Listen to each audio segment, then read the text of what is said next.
पकड़ के चला ममता के आंचल में पला तेरी उंगली पकड़ के चला ममता के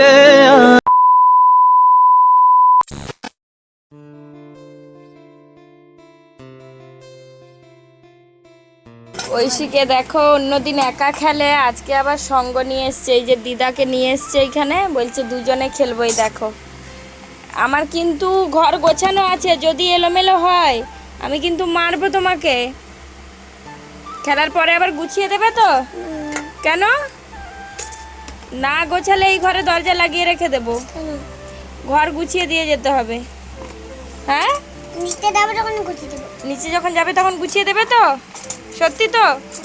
প্রমিস? কেমন করে প্রমিস করতে হয় করো, আগে প্রমিস করো, না হলে আমি খেলতে দেবো না। না আমার তো সময় নেই, আমার তো সময় নেই। দেখো এখন এই খেলনা বার করানোতে ব্যস্ত, ওর বড় মাকে দেখাবে কি কি খেলনা আছে। বড় মা দেখেনি, সেই জন্য ওর বড় মা জিজ্ঞাসা করছে এগুলো কোথা থেকে এনেছে। ও বলছে আমি ভেলোর থেকে এনেছি, ভেলোর। এই যে এইগুলো দেখো, আমরা ভেলোর গেছিলাম তখন ঐশীর জন্যই খেলনাগুলো কিনেছি। এই যে হ্যাঁ বড় মা দেখো দেখো কেমন করে ম্যাগি খাবে। ও বাবা রে, এরকম ম্যাগি খায়? সব গুছিয়ে রাখবে। হ্যাঁ কি ইগি? ওটা ইগি হয় গো। আর টিফিন বক্সটা দেখাও বড় মাকে, এইটা দাও বড় মাকে দেখাই। এই দেখো এটা আবার খোলা যায়, এরকম করে খোলা যায়। দেখো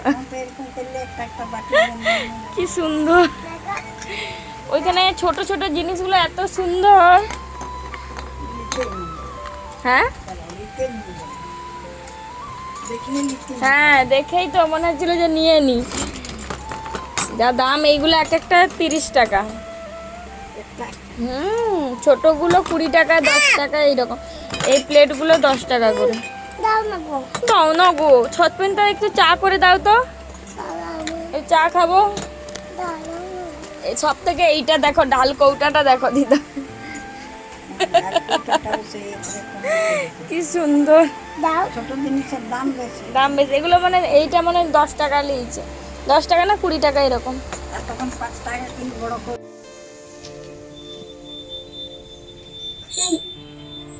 আজকে ঐশীর লাঞ্চের মেনুতে কি আছে তোমাদেরকে দেখাচ্ছি, তাই তো? দেখাও। এই দেখো এখানে কলমি শাক ভাজা, আলু ভাতে, বাঁধাকপির তরকারি, উচ্ছে ভাজা, এখানে ইলিশ মাছ, আর এটা হচ্ছে মাছের ডিমের বড়া। তো এটা ওর জন্য বানানো হয়েছিল, তো এটা খাবে না, ও এইগুলো দিয়েই খাবে, তাই তো? সব ফিনিশ করবে তো? হ্যাঁ ওর এখন শুধু বড়া, তেলে ভাজা এইসবের নেশা উঠেছে এই কদিন। তো এইগুলো কমপ্লিট হবে তো? হ্যাঁ হবে, হবে তো? ঠিক আছে।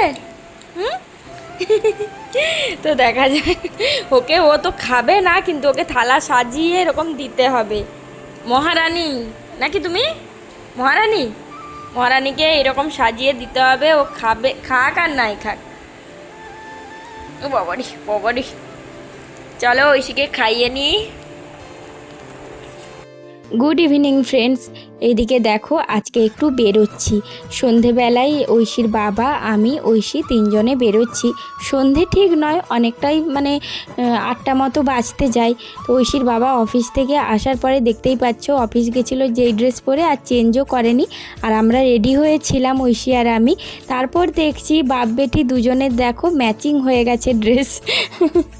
তো আমরা তিনজনে বেরিয়েছি। আর দিদাকে বলেছিলাম, দিদা আসতে পারলো না, কারণ দিদার আর আগের মতো শরীরটা ভালো নেই, মানে বেশি আর অতটা হাঁটাহাঁটি করতে পারে না। এটা আমাদের সামনেই, তবুও দিদা বলল রাস্তায় ভিড় থাকবে, আমি যেতে পারবো না গো। আমি বললাম ঠিক আছে তাহলে। আর এখানে ঠাকুর দেখতে আসার আরেকটা মেন কারণ হচ্ছে খিচুড়ি ভোগ, মানে যে যত খিচুড়ি ভোগ খেতে পারে। আমার তো সেই একবার নিলেই হয়ে যায় আমাদের। তো ঐশীর বাবাও একবার নিয়েছিল, আমিও একবার নিয়েছিলাম। চলো তোমাদেরকে আগে ঠাকুরটা দেখ দেখাই এখানে ঠাকুরটা কেমন হয়েছে। এই বছরের ঠাকুরের থেকে এর আগের বছর যে হয়েছিল এটা আরও বড় করে আরও ভালো হয়েছিল। যাই হোক, এবারেও ভালো হয়েছে।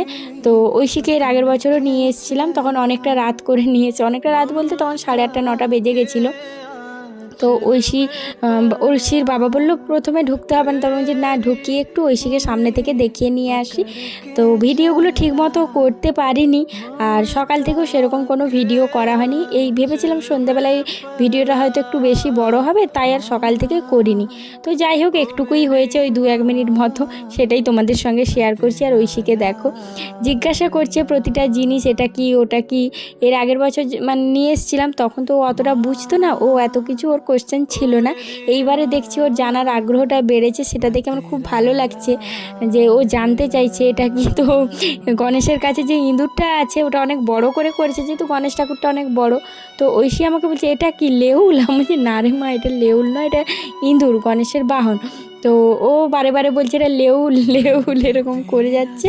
তো ওকে দেখালাম ঠাকুর, দেখানোর পরে আমরা খিচুড়ি ভোগ খেতে গেলাম। তো ঐশী তো কোনো মতেই নিল না, মানে একবার আমি বলছি একটু টেস্ট করতে হয় না সব জিনিস, ঠাকুর প্রসাদ জাস্ট ওই একবার জিভে একটু লাগিয়েছিল, ওইটুকুই, ও আর কিছু খায়নি। তো আমাদের মানে খিচুড়ি ভোগ খাওয়া হয়ে গেছে, তারপরে ভিডিওটা করছি। কত মানুষ এখানে দেখো নিচ্ছে, তো দুপুর থেকে দেওয়া চলছে, আর মানে প্রত্যেকে বাড়ির জন্যও নিয়ে যাচ্ছে, এত মানে এখানে খিচুড়ি ভোগ দিচ্ছে। আর বৃষ্টি পড়ছে, তোমরা দেখেই বুঝতে পারছো। ছাতা নিয়ে বেরিয়েছিলাম, ঘর থেকে বেরিয়েছি, বৃষ্টি পড়ছিল আরও জোরে। তারপরে বৃষ্টিটা কমলো, আবার দেখো এখন বৃষ্টি পড়া শুরু হয়ে গেছে। মানে ঐশী আমাকে বলছে মা আমার ঠান্ডা লেগে যাবে, বৃষ্টি পড়ছে। আর খিচুড়ি খাচ্ছিলাম বলে ছাতাটা খুলতে পারিনি। এই যে দেখো ঐশী কেমন করছে, 2 ফোঁটা গায়ে জল পড়তেই, তো জলটা অনেক ঠান্ডা লাগছিল। আর এই দিকে দেখো তারপরে ঐশী যেহেতু একটু কিছু খেলো না, ওর বাবাকে বলছে আমি মোমো খাবো। তো ওকে আমাদের সামনে একটা মোমো দোকানে নিয়ে এলাম। তো 1 প্লেট মোমো নিয়েছিলাম, 5টা ছিল। তো ঐশী মানে ওই খাবো বলে খায় না, অনেক কষ্টে জোর করে ওই একটা মোমো খেয়েছিল, মানে একটা কমপ্লিট, মানে 2টো মোমোর ওই অর্ধেকটা করে খেয়েছিল, আর খায়নি। এই যে দেখো তারপরে কি করলাম, আমি বাকিগুলো আমি একটা খেলাম, ওর বাবা খেলো, বাস তারপরে আমরা বাড়ি চলে এসেছিলাম। আর ঐশীর কয়েকটা ছবি নিয়েছিলাম, সেইগুলোই তোমাদের সঙ্গে শেয়ার করলাম। তো কে কে গণেশ পুজো দেখতে গেছিলে কমেন্ট করে জানিও। চলো আজকের মতো টাটা, আর ঐশীকে কেমন লাগছে জানিও।